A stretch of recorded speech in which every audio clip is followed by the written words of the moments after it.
ములుగు జిల్లా వెంకటాపురంలో మండల పరిషత్ ప్రాథమిక పాఠశాల ఉపాధ్యాయులు ఆచార్య జయశంకర్ బడిబాట కార్యక్రమాన్ని నిర్వహించారు.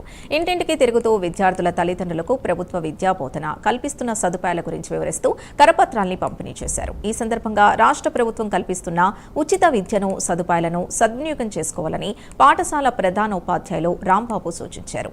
అలాగే పిల్లల్ని ప్రభుత్వం పాఠశాలలో చేర్పించాలని విద్యార్థుల తల్లిదండ్రుల్ని కోరారు.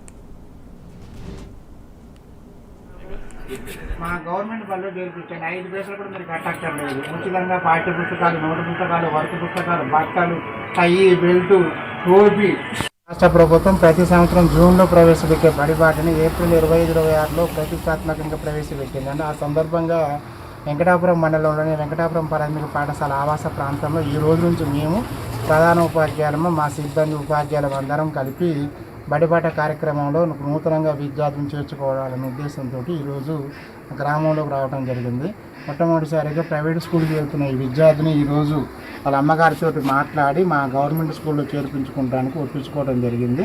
బడిలో చేరిన తర్వాత ప్రభుత్వము బడిలో చేరిన విద్యార్థులందరికీ కూడా ఉచితంగా పాఠ్య పుస్తకాలు, నోటు పుస్తకాలు, వర్క్ పుస్తకాలు ప్లస్ పెన్నులు, బ్యాగు, వాటర్ బాటిల్, టోపీ, బ్యాగు, తర్వాత టై, బెల్ట్, 2 జతల బట్టలు ఇస్తుందండి. ఉచితంగా భోజనం ఉంది. అంతేకాకుండా అల్పాహారం ప్రతిష్టాత్మకంగా ఈ సంవత్సరం జూన్ 2 నుంచి బడికి వచ్చే విద్యార్థులందరికీ కూడా ఖాళీ కడుపుతో వస్తారు. ఖాళీ కడుపుతో వచ్చే పేద విద్యార్థులకి ప్రభుత్వము అల్పాహార పథకాన్ని ప్రవేశపెట్టింది. ఈ అల్పాహార పథకంలో ఘన పదార్థంతో పాటు ద్రవ పదార్థం 3 రోజులు రాగి జావ, 3 రోజులు పాలండి. ఇవి అల్పాహారం. తర్వాత మధ్యాహ్నం పూట ఈవినింగ్ కూడా స్నాక్స్ ఉన్నాయి. ఇన్ని సదుపాయాలు ప్రభుత్వం కల్పిస్తున్నా కూడా మన గ్రామంలో ఉన్న పేద తల్లిదండ్రులు ఇవన్నీ తెలుసుకొని గవర్నమెంట్ స్కూల్కి పంపించి గవర్నమెంట్ కల్పిస్తున్నటువంటి విద్యా సౌకర్యాలు, సదుపాయాలు పొంది మంచిగా మా పాఠశాలలో 100% నూతన నమోదులు చేయాలని చెప్పి నేను ఈ విద్యార్థుల తల్లిదండ్రులు కోరుకుంటున్నాను.